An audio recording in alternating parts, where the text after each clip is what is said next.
جن لوگوں کے اندر موت کا خوف نہیں ہے وہ ڈٹے ہوئے ہیں، وہ اس حالت میں بھی کہ بے دست و پائیں مگر متیں دیکھیں آپ. سلام ہے ان کی عظمت کو، سلام ہے ان مجاہدوں کو. آج کے دور میں ایسی تاریخ آپ کو نہیں ملے گی دنیا کی کسی قوم کے اندر. اتنی بڑی طاقت اٹھ کے آئے، اتنا کچھ ان پہ حملہ ہو جائے، اٹیک ہو جائے، اور پھر یہ قوم چل رہی ہے، سروائیو کر رہی ہے. اور جہاں جہاں جتنا جتنا موقع مل رہا ہے انہیں زندگی گزارنے کا، وہ بس اسی کے ساتھ وہ چلتے جا رہے ہیں.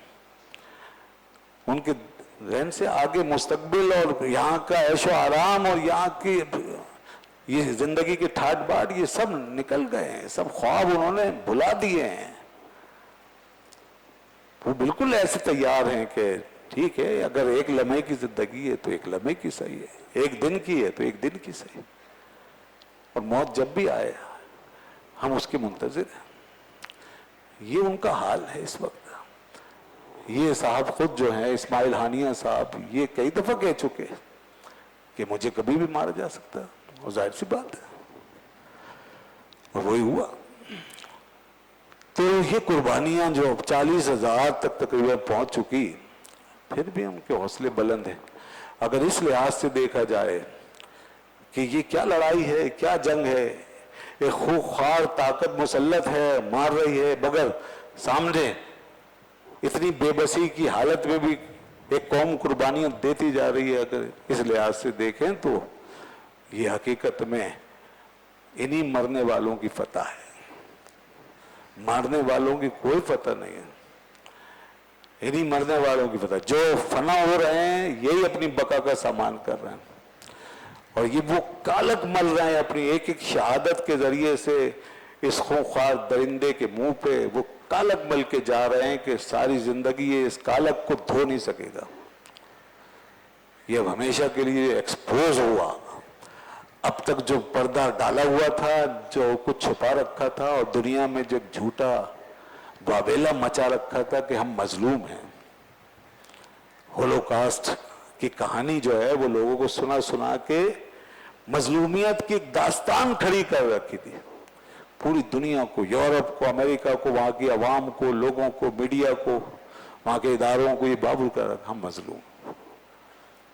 لہذا ہمیں مظلومی کا جو ایڈوانٹیج ہے وہ ملتا رہنا چاہیے، ملتا رہا. سلام ہے غزہ کے مجاہدوں کو، ان شہیدوں کو جنہوں نے اس جھوٹے مظلوم کے چہرے کا نقاب کھرچ دیا. اور پہلی دفعہ یہودیت کی تاریخ میں پہلی دفعہ بچے بچے کے سامنے یہ بات آ گئی کہ مظلوم نہیں، یہ دنیا کا سب سے بڑا ظالم ہے، یہ انسان نہیں ہے، یہ سب سے بڑا شیطان ہے. پہلی دفعہ. اور پہلی دفعہ اسرائیل کی ناجائز ریاست پر ایک سوالیہ نشان بنا ہے، بہت گہرا، ایسا نشان کہ جو اب قیامت تک یہ مٹے گا نہیں. اب تک یہ ہمارا مقدمہ تھا، ہمارا دعویٰ تھا، ہماری آواز تھی کہ یہ ریاست ناجائز ہے. قائد اعظم نے بھی یہ بات کی تھی جب پاکستان بنا تھا. اس کے بعد یہ ریاست وجود میں آئی سن 48 میں، تو اس وقت قائد نے کہہ دیا تھا کہ ایک ناجائز بچے کی طرح ہے، مغرب کا ناجائز اللیگل ایک بچہ ہے جو یہ اسرائیل کی صورت میں جنم دیا گیا ہے. تو یہ بات ہم جانتے تھے، یہ صہیونیت ہے، یہ لیجیٹیمیٹ نہیں ہے، مگر اسرائیل نے، یہودیوں نے اب تک اس پہ پردہ ڈالا. اور ہمارے یہاں جو طبقہ اپنے آپ کو جدت پسند کہلاتا ہے، لبرل، اور جو ہر ایسی روشنی کے آگے جو ہے وہ سجدہ ریز ہو جاتا ہے جو اس کو کہیں سے مغرب سے نظر آتی ہے، مادی روشنی، یہ مادی علوم کی روشنی، اور سائنس اور ٹیکنالوجی کے جو غلام ہو گئے اور جو اسی کو انسانیت کا سب سے بڑا شرف سمجھے ہیں، جو دنیا کی طاقت و قوت کے آگے سجدے کرنے میں کوئی آر محسوس نہیں کرتے، ان کے آگے حق کی بات اور حق کا نعرہ ان مادی طاقتوں کے سامنے ان کے نظریے کے مطابق ہیچ ہے معاذ اللہ. یہ ان کا پیمانہ تھا. اور اس پیمانے کو لے کے چلنے والے یہ ظاہر پرست، یہ مادہ پرست، یہ سائنس اور ٹیکنالوجی کے غلام، ان کے منہ میں بھی ایک ہی بات ہے جو اب تک ہم سنتے آئے کہ نہیں صاحب یہودی تو بڑی علمی ترقی کر رہا، اس کو برا نہ کہو. اسرائیل نے تو بڑی سائنسیں بنائی، سائنسی ایجادات کی، بہت انوینشنز ہیں ان کی. بھئی اس کا کوئی منکر نہیں کہ سائنس کس کے پاس کتنی ہے، ایجاد کا کیا معاملہ، علم کتنا، یہ ایک الگ چیز ہے. مگر یہاں ہوا یہ کہ برا مت کہو، وہ بالکل ٹھیک ہے. فلسطین پہ قابض ہے، ٹھیک ہے. بیت المقدس مانگتے ہیں، دے دو. وہ جو مانگتے ہیں دے دو، کیونکہ وہ مادی روشنیوں سے ہم کھلا رہے ہیں، ان کے پاس مادی طاقت ہے، تو سائنس کو لے کے چل رہے ہیں، دنیا کو ترقی کا راستہ دکھا رہے ہیں. اگر ان کی نہیں مانیں گے تو ساری دنیا اندھیرے میں ڈوب جائے گی. یہ ان کے دلائل تھے. اور ایک ہمارا مقتدر طبقہ جو اہل اقتدار، جو اقتدار کی کرسی پہ براجمان، یہ ہمارے لیڈر، ہمارے سیاستدان، ان کے دل بھی اس لیے کپ کپاتے تھے آج تک کہ نہیں وہ ہم بہت بڑی ایٹمی طاقت ہے، ان کے پاس قوت بہت ہے، ان کے پیچھے امریکہ ہے، اس لیے ان کو کچھ نہ کہو بلکہ مان لو. یہ باتیں بار بار کبھی ادھر سے کبھی ادھر سے آپ کے سننے میں آتی رہی. مان لو، تسلیم کر لو. کوئی سائنس اور ٹیکنالوجی سے مروب ہو کے، کوئی جناب ان کے اقتدار، ان کی طاقت و قوت سے مروب ہو کے، اور کوئی ان کے جھوٹے پروپیگنڈے کا شکار ہو کے کہ نہیں ہولوکاسٹ ہے اور بہت بڑا ظلم ہوا ہے اور نہیں ہونا چاہیے تھا اور اس لیے اب ان کا ہر مقدمہ درست ہے. تو انہیں مان لو. یہ سب ہمارے اندر اپنے اپنے حوالوں سے سرٹیفکیٹ لے کے بیٹھے ہوئے تھے، مگر ان میں کوئی بھی اس مظلوم فلسطینی اور اپنے بھائی کو دیکھنے کے لیے تیار نہیں تھا کہ جو مسلسل 70 سالوں سے ظلم کی چکی میں پس رہا ہے. وہ مظلوم فلسطینی، وہ عوام بیچاری جو اپنے حق سے، بنیادی حقوق سے محروم، آج تک ان کو ایک دن بھی سکھ اور چین کا جینے نہیں دیا. ان کی آنکھیں وہاں سے بند ہیں، ان کا دل اس کے لیے نہیں تڑپتا. نہ انہیں یہ حدیثیں، کبھی ہم اپنے آپ کو مسلمان کہتے ہیں مگر شرم نہیں آتی کہ اللہ کے رسول نے فرمایا میرا امتی تو وہ ہے جو امت کے لیے تڑپے گا، جو اس جسم کا حصہ بن کے چلے گا. نہ کبھی یہ دیکھا. مگر آج سب کی زبانیں بند ہو گئی. آج کوئی نام نہیں لے گا. خود اللہ کی شان دیکھو کہ مغرب سے گوروں نے آواز اٹھائی، وہاں احتجاج ہو گئے. پوری دنیا اٹھی ہے، باہر نکلی اور اسرائیل پہ اور صہیونیت پہ لعنت بھیجی. انہوں نے، لوگوں نے احتجاج کیے، کوئی باہر نکل کے انہوں نے فائٹ کی ہے، اپنے حکمرانوں سے ٹکرا گئے. اب ان کے یہ کالے پیلے غلام جو ہیں، ان کی زبانیں بند ہو گئی. یہ کیا بولے؟ کیس ان کا تھا، لڑ ہو رہے تھے. مقدمہ ہمارا تھا، دائر وہ کر رہے تھے. اور کیا یہ آج کی اس امت کے ڈوب مرنے کا مقام نہیں ہے کہ ساؤتھ افریقہ سے آفیشیلی مقدمہ گیا بین الاقوامی عدالت میں، اسرائیل کے خلاف کیس کیا.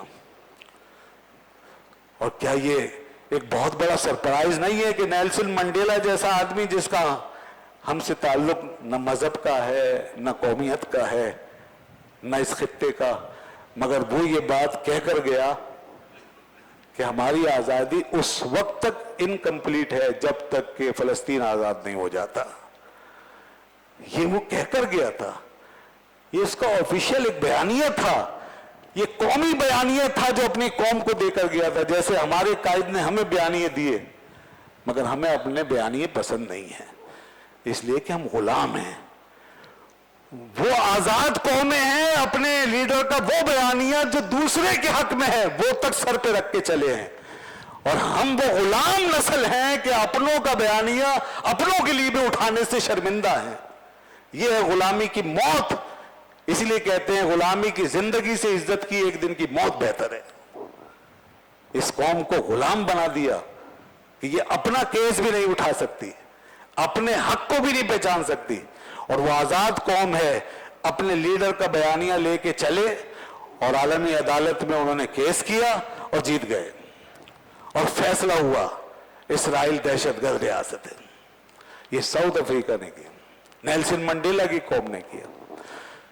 مگر افسوس کہ ہم پر اب کس قسم کی حکومتیں مسلط ہیں، کس قسم کے لوگ آج ہمارے سروں پہ راج کر رہے ہیں۔ فلک نے ان کو عطا کی ہے خواجگی کہ جنہیں خبر نہیں کہ طریق بندہ پروری کیا ہے۔ قوم بیچاری رو رہی ہے، بلک رہی ہے، تڑپ رہی ہے کہ خدا کے لیے اٹھو، نکلو، ہمیں چھوڑو، ہم نکلنے کے لیے، جانے کے لیے تیار ہیں، تم اگر یہ کام نہیں کر سکتے تو ہمیں کرنے دو، ہم اپنے بھائیوں کے ساتھ جا کے کھڑے ہوں گے۔ اب بھی پوری دنیا سے لاکھوں نہیں کروڑوں لوگ نکل کے وہاں بارڈر پہ کھڑے ہو سکتے ہیں، یہ سب غیرت دلانے کے لیے کہ تم کیا کر رہے ہو اور تمہاری طاقت و قوت کس وقت کام آئے گی۔ اسی طرح بیٹھے رہو گے، روزانہ 100-150 آدمی مرتے رہیں گے اور یہ ساری قوم ختم ہو جائے گی کیا؟ تو کل قیامت کے دن کیا جواب دو گے؟ ان کے بڑے بڑے لیڈروں کو مار دیا، بدماشی اور غنڈہ گردی کی انتہا ہو گئی، اور مارا بھی کہاں؟ ہمارے سینے پہ مونگ دل دی، اسلامی ملک کے اندر، ایران کے اندر، ان کے ایک آفیشل اتنے بڑے سطح کے پروگرام میں، ایسی تقریب میں، اللہ اکبر، یعنی کہ کچھ نہیں چھوڑا، سینے پہ رکھ کے یہاں پہ ہمیں کچل دیا بالکل۔ تو اب یہ امت دیکھیے کب کھڑی ہوتی ہے، اور یہ حکمرانوں کو کبھی کوئی غیرت آتی ہے، نہیں آتی، امید تو نہیں، لیکن انشاءاللہ اگر قوم کے اندر جذبہ ہے تو اللہ ضرور سنے گا۔ وہ جب سن لے گا نا تو کایا پلٹ دے گا، اور پھر وہ اوپر سے نیچے، نیچے سے اوپر سب کچھ پلٹنے پہ قادر ہے۔ قوم پہ کہاں جاتا ہے اور کیا ہوتا ہے، قوم الحمدللہ آج بھی اپنے دل اور اپنے جذبے کے ساتھ کھڑی ہے، اور ہمیں انشاءاللہ امید ہے اگر ہمارے اندر یہ تڑپ ہے تو کل قیامت کے دن رسول پاک کی بارگاہ میں شرمندہ نہیں ہوں گے۔ یا رسول اللہ، آپ کی امت کا درد تھا، ہم کر کچھ نہیں سکتے تھے، مگر ایک درد ضرور تھا، جس کو اقبال نے کہا کہ مگر نظر کو میں ایک آبگینہ لایا ہوں، جو چیز اس میں ہے جنت میں بھی نہیں ملتی، چھلکتی ہے تیری امت کی آبرو اس میں، طرابلس کے شہیدوں کا ہے لہو اس میں، اور آج کہیں گے غزہ اور فلسطین کے شہیدوں کا ہے لہو اس میں۔ تو یہی لے کے انشاءاللہ پہنچ جائیں۔ اللہ تعالی ہمارا حامی و ناصر ہو۔ وآخر دعوانا الحمدللہ۔